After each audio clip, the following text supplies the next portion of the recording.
Attention today, however, is turned to the state of houses of assembly across Nigeria. The need to enhance the autonomy of state legislatures in Nigeria, shielding it from external influences, was emphasized at a two-day workshop organized by state houses of assembly in collaboration with the National Institute for Legislative and Democratic Studies.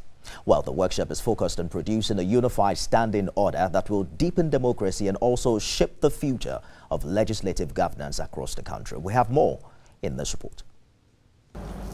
The effectiveness of the legislature is believed to be as important as the strength of the rules governing its proceedings.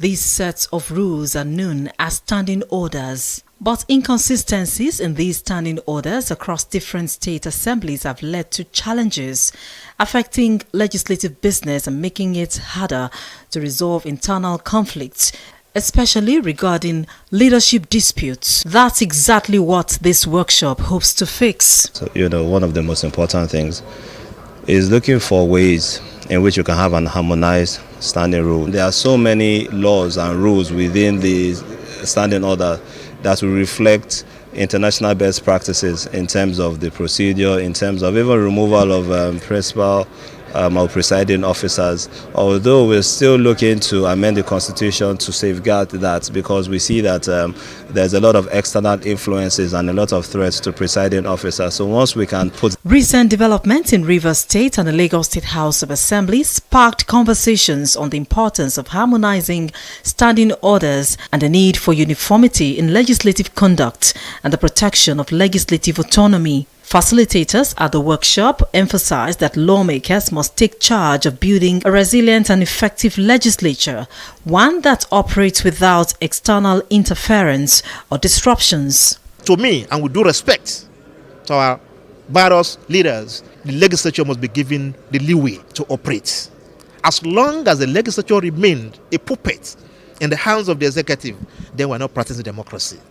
Should there be any forum to discuss this issue more, constructively, this is the forum. And I want to thank the current administrator and Nils on the National Assembly providing this platform for such discussion. We should be able to speak our minds. Since there is an ongoing constitution review process, the states, of course, are very important in the process. Without them giving their vast majority to constitutional amendments, there won't be any. So we are providing a platform for the states to engage and discuss matters arising from the current constitutional review process, but we're really just providing the platform. The two-day event is expected to facilitate knowledge sharing and collaborative approaches to building stronger and more effective legislatures. Abimbola Agbibi, TVC News, Lagos. Joining me on the show today is Adebo Ogundoyin, Speaker of the Oyo State House of Assembly. He's also Chairman Conference of Speakers of State Legislators. Is right here with me in the studio. Mr. Speaker, thanks for coming. Thanks for having me, Mr. Nifemi. Good thing is that you didn't come with your gavel, so we look equal today. But the big story this week is this big surprise, the declaration of an emergency rule in Rivers State, followed by an approval by the National Assembly, and then the whole country has gone crazy, especially with the loud voices from the opposition saying this isn't the way to go. What is the position of the Conference of Speakers on this, especially with the suspension of members of the Rivers State House of Assembly? Well, to be honest, the Conference of Speakers, we haven't really met to deliberate on this matter. Okay. But you said it's mostly from the opposition. But I would say, to be honest, it's been from Nigerians from everywhere, especially Nigerians that care about our democratic nature.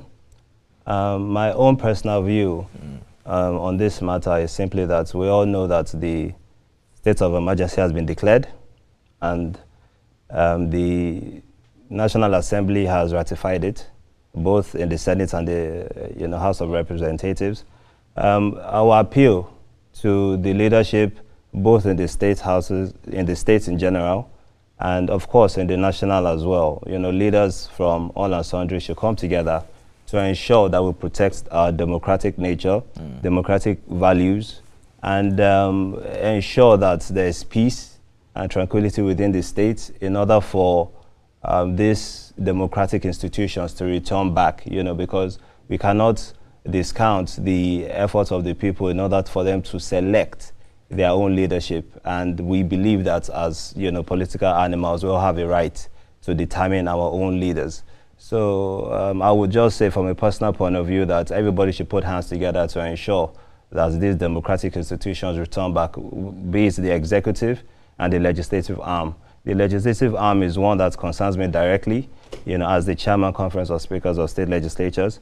It's worrisome that we have one state that doesn't have a legislature and we know that the legislature is the representative of the people, and of course is a beacon for democracy in that state. So, and that's the challenge, because sometimes, you began by saying the majority of the people kicked against it. But it's hard to tell if the people who represent the people unanimously voted to ratify the decision of Mr. President. It brings to bear the question of whether or not the lawmakers are in tune with the reality of the people they represent. And that's perhaps why you guys really haven't got to your flowers, because, Nigerians feel you are, detached from the reality of what they want. Well, the good thing about, or the special thing about being a legislature is that the people of your constituency and the constituents, they've put all their hopes and aspirations into that one person. So that means that whatever decision that one person makes is a reflection of the aspirations and decisions of everyone. It's very important for us as legislators to always ensure that we understand and we feel the pain and we know the aspirations of our people in order for us to be proper legislators.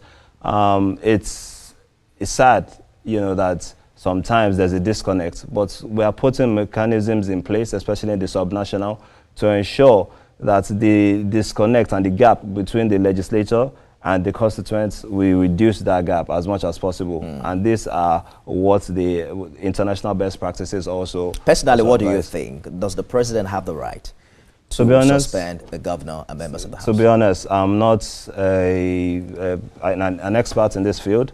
I'm not going to say something based on emotions. Because of the position I hold, I have to talk responsibly, and I would allow the experts to delve into this. But what I would say on this matter is to appeal to both the state actors and the federal actors to ensure that mechanisms are put in place in order for peace resolutions on this matter, so that we can go back to the democratically elected. The issue of independence of state assemblies have come to the fore with the recent incident in Lagos, where the House had to reverse itself as a result of what many consider political interference. What do you think is the problem? To be honest, what I think about the Lagos State House of Assembly, and it happens in other state houses of assembly, is that the legislature at this point in time, you would say from 99 to date, it's not, that's almost 26 years, we're practicing uninterrupted. I believe that, even a 26 years old human being, either a male or a female, should be old enough to make his own decisions on his own. What we advocate for is less interference from external source, be it political source, be it environmental, be it, we need to have a sane environment where it's quiet for us to make informed decisions that would benefit not just ourselves, because we also have to remember that the reasons why we're in the positions that we are in now is to represent some people. So these people we represent have to be in the center of whatever decisions we make. It sounds good, Mr. Speaker, when you say less intervention, but how do you achieve that? Because a big challenge has been the issue of being rubber stamps to the executive. We hardly see a lot of check and balances until the House falls out with the governor. So there seems to be a nexus between how you and your colleagues emerge politically, your loyalty to the executive, which many call a rubber stamp. And I'm wondering, realistically, how do you navigate your independence through these realities? To be honest, it's very difficult. I'll be honest with you, Nifemi. It's something that we all know that is a persistent issue. In my own case, for example, now I'm lucky that we actually have a very responsible executive and a very responsible governor in Engineer Seyi Makinde, the governor of Oyo State. He's done so tremendously well in carrying, all arms of government together. And the same thing I try to emulate also, to carry the judiciary and the executive along together. in order for you to prove that you're not rubber stamp doesn't mean that you must be at constant loggerheads or conflicts with the executive. The role of the different arms of government is such that they are to work together in order to bring dividend of democracy to the best of its abilities to the people. So with the idea of we must have conflicts before we prove that we are not rubber stamped, you know, that's a cake. But at the same time, it shouldn't be a situation whereby the legislative fold their arms while the executive, you know, take the people for a ride. So it's a double-edged sword if you think about it. You know, at the same time, you hope that you have a responsible judiciary and an executive, and you as a legislative are in the middle to ensure there's check and balance. But at the same time, in a situation whereby that doesn't happen, and then, you know, the terms and conditions in which most of us legislators come into you'd be, you know, could be as of an influence of the executive arm and of a bearing influence also of the executive arm, even in the dealings of the legislature. So the solution, the answer to your question, Nifemi, is that the best way that we can go about this in order to, for the independence of the legislature and to strengthen that institution is the financial autonomy for the legislature. And then you will need the constitutional review process. That has Which been again done. is okay. So what is the next step? The next step is implementation of this provision within the institution. Now it's a constitutional matter. Section 121, subsection 3 already guarantees financial autonomy for state houses of assembly. So what we're looking to do now is how to actually implement it in a safe way. Because we also have to remember that in the implementation of the financial autonomy, what has to be in the center of our own decisions, of our will to have the financial autonomy, has to be people-centered. What's the point of having financial autonomy when it's for private, for personal aggrandizement? You have to think beyond personal interest to think about how financial autonomy can actually impact the general population of which we represent. Indeed. And that's important. So you're fresh from a 2-day workshop focused on harmonizing standing orders for state legislatures. How is this harmonization really critical, especially in light of the recent issues we've had in Rivers and Lagos? So what we're trying to do with the harmonization of the standing orders is that in the Southwest, for example, now we have an harmonized standing order. So what we're trying to do also is that we want to make it a federal situation whereby all state houses of assembly have an harmonized standing order. This will bring about an orderly conduct of the plenary, will bring about proper ways to select the leadership of the House, be it the presiding officer or the principal officers. And even in the recent case of the Lagos State House of Assembly, even in the removal of the speaker, you know, it has to be properly spelled out, you know, whereby the concept of a fair hearing has to be addressed. You know, every citizen of Nigeria has the right of a fair hearing. But in the situation whereby some members just gang up because of one reason or the other, whether it is... Most of the members, actually. No, I'm not using Lagos as a case study. I'm just talking generally. What happens, what goes is that, you know, there are situations whereby even some speakers haven't, you know, even done anything wrong. And even if they've done something wrong, there should be a situation whereby, you know, there should be fair hearing. Okay, misappropriation of funds, you know, and all these things should be spelled out and then should be presented, you know, just the same way that the procedure for removal of governors, whereby you have to first engage as to show you... Hold that thought for a minute. We're due for a break and we're back with more with the Honorable Speaker of the Oyo State House of Assembly. Stay with us, everyone.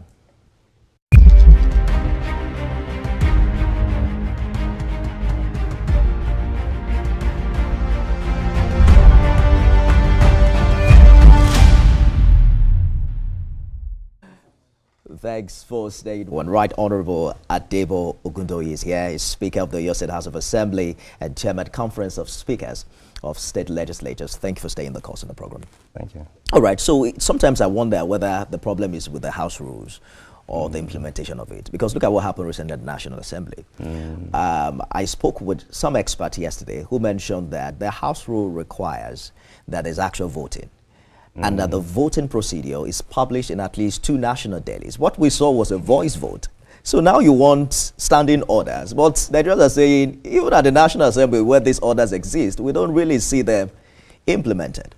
You know, I would say that the president, right, has a lot of work to do. Uneasy is the head that wears the crown. is the #1 custodian of our democratic principles and our democratic beliefs. In a situation whereby whether the national or the state houses of assembly or even the judiciary, we believe that the leader of all of the democratic practices or the political class, has to step in to ensure that we protect these institutions. So it is really a national issue. Us we're subnational. I can air my own personal opinion on this, and it's also down to the people, of concerns to also take this case up. But generally, I would say that as I'm sure the Speaker knows exactly what he's doing. I'm sure the Senate President also knows what he's doing. And, even though they still have protective and advisories in the clerks of the houses of, of National Assembly, I'm sure they advise. And if they erred, maybe they have to check within themselves, and if they are correct, then it's been done. But some critics argue that if you harmonize the standing orders, it might stifle the unique needs of individual states. How do you respond to that? I mean, like, the thing about the harmonized standing order is that there's room for some alterations and amendments.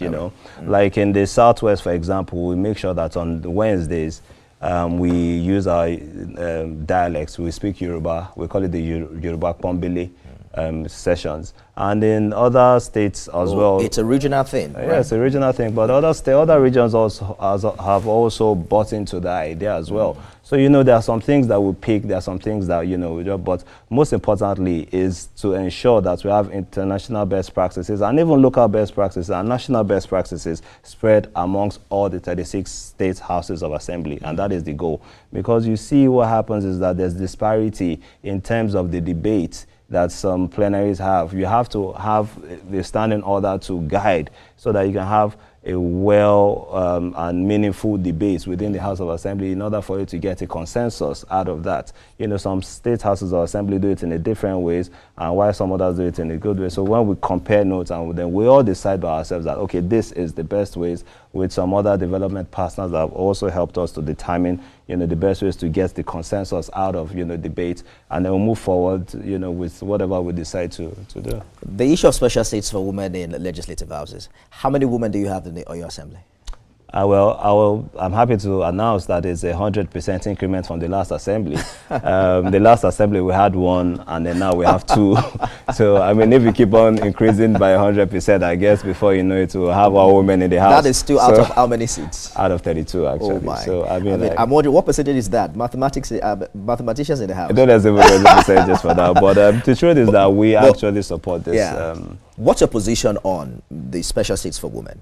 Okay, on the National Assembly, from the last engagement we have with the National Assembly, what they're proposing is that there should be 1 seat at the Federal House of Representatives per state, meaning that aside from the already allocated seats that are being contested for, there'll be an extra seat whereby each political party fields a woman for that special seat. So we will support this. We've had the deliberation even just earlier today on this topic, and the Conference of Speakers are ready to back this up as long as the National Assembly will transmit to us, because, the process of the constitutional alteration we have to receive these documents from the National Assembly before we act on it on the basis of 2/3 approval to the bill. The only downsides to this that I foresee that might happen, and we have to guard against this, is that we already have a tough time bringing women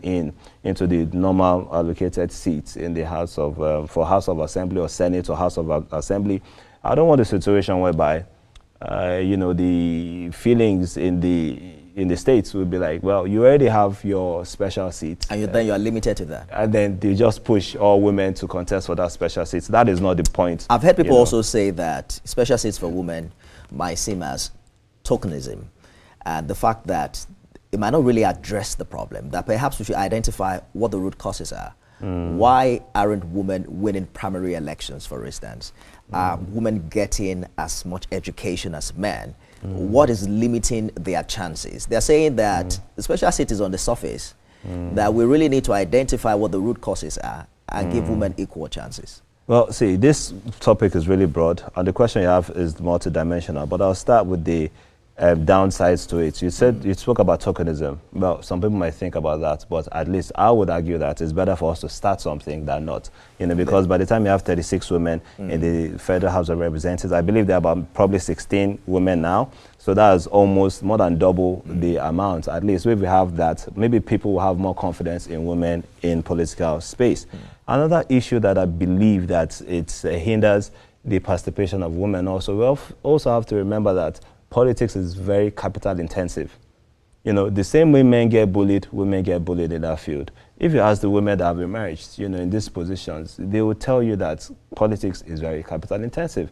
And you have to understand that in our own economic environment, you know, men hold most of the resources. And even on the other aspects, what we can work on is how, you know, men or women can come together to support each other, you know, the same way men do it. So, and even men to support women who have the capacity and have the interest. Because, you know, the thing about the interest is that you can force a horse to the river, but you can't force the horse to drink the water.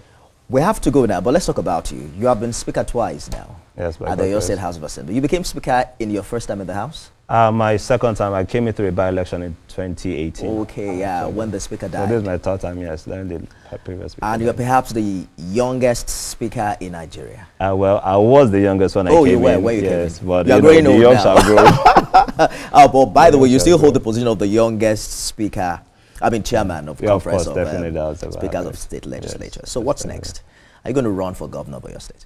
Well, that is not even on my horizon, to be honest. And that's what they say, right? Well, I haven't heard age is on anybody your say side. that. Well, it's not, because the thing about, you know, politics is that a lot of people get lost in looking ahead, you know, and they forget about their present assignments, which is what they should be focused on, you know, and then that also deprives the people that you represent quality representation, because you're not focused on them anymore, and you're focused so much on the future. So I leave the future to God, but what I have power over is my actions of today, and my actions of today is focused on my people that I represent. Two-time Speaker, and you're not even 40 yet. I'm glad that you're speaking to the media. Hopefully we're going to have this exclusive again. Whenever you come in, because we have some speakers who don't speak. Well, so the speaker must speak. Must speak. Adebo Ogundoyin, Speaker of Oyo State House of Assembly, Chairman Conference of Speakers of State Legislators. Thank you so much for coming. Thank you for having me, Nifemi. That was a pleasure. That's our show today, everyone. You can watch it again at midnight and at 6 a.m. tomorrow. I am Nifemi Oguntoye. The conversation continues on X. Remember to use the hashtag beyond 100 days and tag at Nifemi Oguntoye.